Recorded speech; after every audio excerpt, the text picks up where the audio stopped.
अस्सलाम वालेकुम students, I am Tauqeer Abbas, your computer science teacher. जैसा कि हमने पिछली वीडियोस में क्लास 10 चैप्टर 1 डिस्कस किया था, बेसिक्स ऑफ प्रोग्रामिंग, तो उसको आगे ही हम कंटिन्यू लेके जा रहे हैं। तो आज का हमारा टॉपिक है constant and it's type. Basically हमने काम ही 10th क्लास में सी लैंग्वेज पर करना है, तो उसके अंदर हमें पता होना चाहिए कि C language is a case sensitive language. Means यानी कि अगर हमने इसके अंदर अपर केस लेटर हैं जो प्री डिफाइंड हैं तो अपर केस ही इस्तेमाल करेंगे, अदरवाइज नहीं तो कंपाइलर हमें एरर भी दे सकता है। अगर वो लोअर केस में लेटर्स हैं तो हमने उन्हें लोअर केस के अंदर ही इस्तेमाल करना है। तो उसी को ही हम देखते हैं कि कांस्टेंट एंड इट्स टाइप्स के बारे में। जैसा कि लिखा हुआ है, each language has a basic sets of alphabets. वही बात है कि केस सेंसिटिव लैंग्वेज है, मीन यानी कि अल्फाबेट केस सेंसिटिव लैंग्वेज है सी लैंग्वेज। तो मतलब हमें इसके अंदर अपर केस लेटर या लोअर केस लेटर इनके बारे में हमें मोहतात रहना पड़ता है, अदरवाइज हमें कंपाइलर एरर्स जनरेट करके दे सकता है। उसके बाद similarly in an C language a character set of that include, means जो हमारे पास प्री डिफाइंड करैक्टर्स होंगे हम उन्हीं को इस्तेमाल करेंगे। जैसे करैक्टर चार, फ्लोट, डबल, इंट, ये हमारे पास प्री डिफाइंड है, हमने इन्हीं को ही इस्तेमाल करना है सी लैंग्वेज के अंदर। Like as such as alphabets A B C Z तक, मीन्स हमारे पास अपर केस लेटर हैं, उसी तरह लोअर केस लेटर में भी हैं, तो वो हमने लोअर केस के अंदर ही इस्तेमाल करने हैं। उसी तरह डिजिट्स भी यही होते हैं। और स्पेशल सैम्पल्स हमारे पास सी लैंग्वेजेस के अंदर मतलब हम काफ़ी सारे हैं, at the rate, hash tag, percentage, asterisk, minus plus, comma, brackets, तो हमने इन्हीं का ही इस्तेमाल करना है। फर्दर हम देखते हैं these alphabets, digits and special samples when combine in an allowable manner forms constant variables and keywords. तो मतलब हम ये जो अल्फ़ाबेट्स हैं, डिजिट्स हैं, स्पेशल सैम्पल्स हैं, इन्हीं को हमने जब कंबाइन किया सी लैंग्वेजेस के अंदर अपने प्रोग्राम में इस्तेमाल करने के लिए, तो हम उनको कहते हैं, वो हमारे पास बन जाते हैं कीवर्ड्स या कांस्टेंट वेरिएबल्स। मींस जो हमारे पास प्री डिफाइंड हैं ऑलरेडी और हमने इन्हीं का इस्तेमाल करके अपनी सी लैंग्वेजेस के अंदर आगे काम करना है। फर्दर हम कांस्टेंट्स को देख लेते हैं। What is constant? के कांस्टेंट हमारे पास क्या होता है? The values that can not be changed by a program during execution.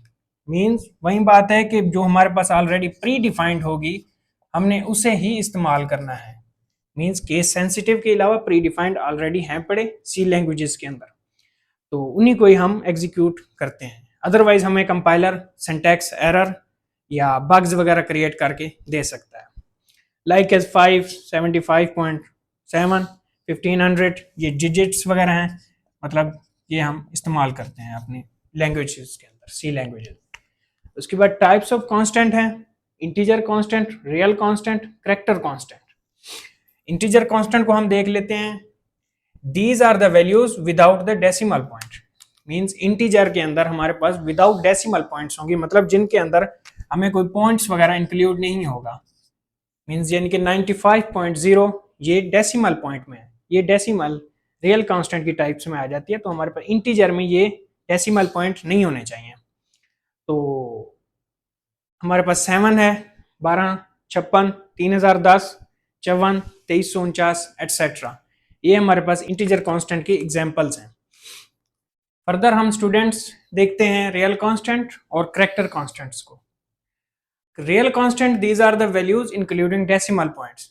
Means जो हमारे पास डेसिमल पॉइंट्स के अंदर वैल्यूज होंगी वो रियल कांस्टेंट की टाइप्स में आएंगी, और जो हमारे पास विदाउट डेसिमल पॉइंट्स होंगी, सिंपल वैल्यूज होंगी, वो इंटीजर कांस्टेंट में ही काउंट होंगी। तो ये हमारे पास सब एग्जांपल्स हैं। 3.14, 75.0, ये जैसे कि आप जानते हैं ये पाई की वैल्यू है। और फर्दर ये पॉइंट के हिसाब से मतलब डेसिमल पॉइंट्स में जो भी वैल्यूज होंगी वो हमारे पास रियल कांस्टेंट में आएंगी। Third one type is character constant. Any small case, upper case letter, digit, punctuation mark. Means character constant के अंदर हमारे पास small case, upper case letter, punctuation marks और भी मींस यानी कि जो हमारे पास स्पेशल करैक्टर होंगे वो करैक्टर कांस्टेंट में ही आएंगे। Special sample enclosed with an character constant. Means हमारे पास 5, 7, 9 इनक्लोज्ड विद इन। बेसिकली हमारे पास जो स्पेशल करैक्टर है ना टाइप्स करैक्टर कांस्टेंट की, उसके अंदर हमने ये दो इस्तेमाल करने हैं, ये मार्क्स। मींस इसके अंदर हमारी जो भी वैल्यू होगी वो हमारे पास एज अ करैक्टर कांस्टेंट के तौर पर ही काउंट होगी। ये देखें हमारे पास 5 है, 7 है, पंक्चुएशन मार्क्स में है, ए है, और ये पंक्चुएशन मार्क्स, और ये अल्फाबेट्स, और ये इंटीजर वैल्यूज। इसी तरह नोट में हमारे पास लिखा हुआ है, एक नोट गिवन है बुक में तो 9 is different from a digit used as an integer constant. Means ये 9 और ये जो करैक्टर कांस्टेंट के अंदर वाला डिजिट है, ये दोनों डिफरेंट है आपस में। मींस यानी कि ये हम ये नहीं कह सकते कि ये दोनों इंटीजर हैं या दोनों ही करैक्टर कांस्टेंट है। We can add two integer constant but can not character constant. इसकी एक एग्जांपल भी है हमारे पास कि 9 + 9 = 18। उसके साथ ही हमने एक करैक्टर कांस्टेंट अगर ले लिया, मतलब उसके साथ हमने डिजिट वगैरह ऐड कर लिए, तो वो हमारे पास कैन नॉट इक्वल टू 18 होगी। मीन्स यानी कि ये हमारे पास करैक्टर कांस्टेंट का ये सीन है, तो मतलब हमारे पास जो करैक्टर कांस्टेंट है वो कांट इक्वल टू 18 होगी। मतलब इनका अपना स्पेशलाइज्ड करैक्टर होते हैं, इनके अपने स्पेशल फॉर्म होती है। तो स्टूडेंट्स, ये था आज का हमारा लेक्चर, जिसके अंदर हमने कांस्टेंट की टाइप्स, कांस्टेंट के बारे में हमने देखा कि कांस्टेंट क्या होते हैं। मींस जो हमारे पास प्री डिफाइंड होते हैं, मींस यानी कि अपर केस हमने लेटर इस्तेमाल करने हैं, या lower case predefined already C languages के अंदर होते हैं। और हमने ये भी देखा कि C is a case sensitive language. उसके बाद हमने ये 3 टाइप्स देखी, रियल कांस्टेंट, इंटीजर कांस्टेंट और करैक्टर कांस्टेंट। तो आई होप आज का लेक्चर आपको समझ आया होगा। Thanks for watching. Allah Hafiz.